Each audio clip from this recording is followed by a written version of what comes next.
আমার ভাঙা ঘরে ভাঙা চালা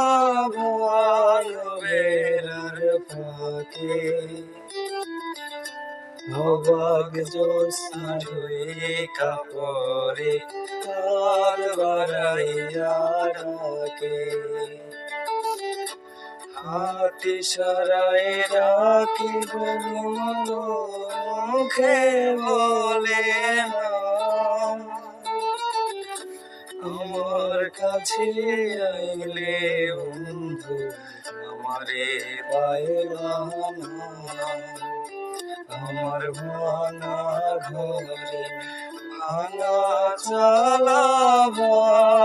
বেড়ার ফাঁকে অবাক জ্যোৎস্না ধুয়ে কাপড়ে কাঁধ বাড়াইয়া ডাকে।